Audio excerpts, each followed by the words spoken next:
Welcome to the World Class Speaking podcast series. This is a place where you will learn how to present, persuade, and profit by improving your communication skills.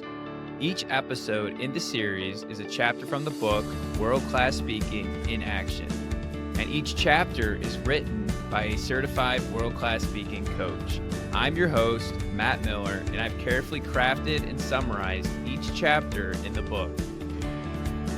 Do you want to develop instant rapport with your audience and build trust with them in as little time as possible while developing deeper and longer lasting connections? This episode will show you the benefits of making effective eye contact, the elements of making great eye contact, and techniques and strategies to improve eye contact. It's all about eye contact this episode, and this is episode Transforming Your Speaking with Eye Contact. And the author of this specific chapter in the book, World Class Speaking in Action, is Willie Joe Robinson Jr. And Willie Joe Robinson Jr. is a certified world class speaking coach, motivational speaker, and trainer. And this episode is so important because if you want to be an authentic, captivating, and successful speaker, effective eye contact is an important element to incorporate into your speaking arsenal. But it is often one of the most misunderstood or incorrectly used public speaking element. Let's dive into how you can effectively leverage eye contact and avoid the common misconceptions of it. As humans, we cannot read minds. Since we cannot read minds, we must look into the eyes of the other person to get an indication of what is actually going on inside their mind. Using eye contact correctly can have the following benefits. Number one, reduce speaking anxiety and help settle nerves. Number two, help create trust and integrity. Number three, gain valuable feedback from the audience. Number four, enhance connection with the audience. Number five, maintain your train of thought. Number six is slow your speaking pace. And this actually allows you to enter into more of a conversational mode rather than a broadcast mode of speaking, and many other benefits as well. And when we talk about eye contact, we're talking about looking at your audience, one person, and making eye contact with them for a complete thought, and then shifting to another person in the audience and making eye contact with them for a complete thought, and then shifting side to side and continuing that pattern on repeat.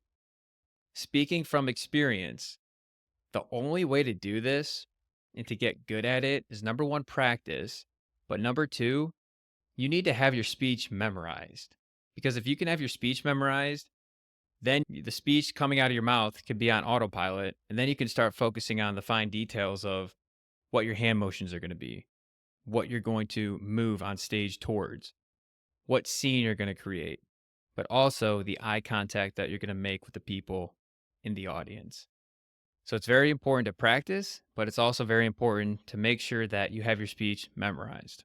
When speaking to your audience, instead of thinking of the group as a whole, imagine that you're having individual conversations with one person at a time. Make the eye contact with as many people in the audience as possible.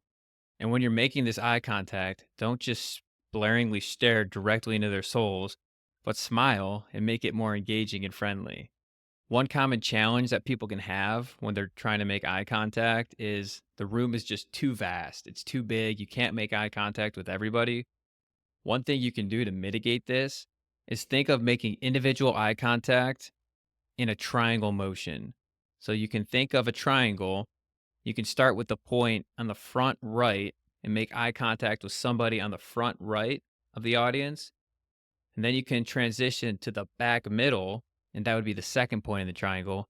Make eye contact with that person for a complete thought, and then transfer over to somebody in the front left and make eye contact with that person for a complete thought. And then after you do that, you can invert the triangle, and now you can start speaking to somebody in the front center, and then you can transition to the back right and then the back left. And then you can just continue that pattern, and that helps systematize what you're going to do when it comes to eye contact. Another thing is be sure to arrive early when speaking when you have an unfamiliar audience. Because if you can meet people and build that connection and build that trust, then maybe you choose to make eye contact with them throughout the speech, and it makes things a little bit easier. And that will ultimately increase your confidence and make you more comfortable. And one other thing when it comes to eye contact, you'll always notice that somebody's super nervous if they're not able to make eye contact with people in the crowd. So if they're constantly looking up, or they're constantly looking down at their feet or to the side or in space, chances are they're very nervous or and they're not used to making eye contact. And you can notice this directly in the first few seconds when somebody starts speaking. And I had a habit where when I was giving speeches at Toastmasters, I talked about Toastmasters before. It's an association where you give speeches in front of a live audience. I would constantly look to the side or look down or look up, and it was just habit. So I've been working on breaking that habit, but it makes you look a little bit awkward if you're constantly looking to places other than the audience's eyes. That's why it's so important to make eye contact with the audience because you connect with them, but it's also something that from the audience's perspective, you'll look more comfortable when you make the eye contact. To summarize, there are many benefits to locking eye contact with your audience. For quick time blocks, imagine that you're having individual conversations with one person at a time. This will help you also gain valuable feedback because if the audience isn't making eye contact with you, or maybe they're slouching in their seats, maybe it's time to change your approach to get their attention back. And then lastly, if the audience is huge, or even if it's not huge, you can still use the triangle method where you can lock eye contact with people in a triangle motion, front right, back center, front left, and then you can invert it and do it the other way. And that will help systematize your eye contact so that it doesn't leave it up to chance. Now that you know the importance of making effective eye contact with your audience, I encourage you to practice this with daily conversations to help you prepare for your next speech. You can practice this eye contact with one on one conversations throughout the whole day. And that's something that'll help prepare you so when you give that speech, you're more comfortable doing it.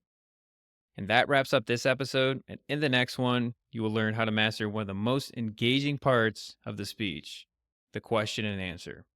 That's all we've got for this episode on the World Class Speaking podcast series. Until next time, remember that becoming a great communicator is so important because it leads to greater impact, influence, and income.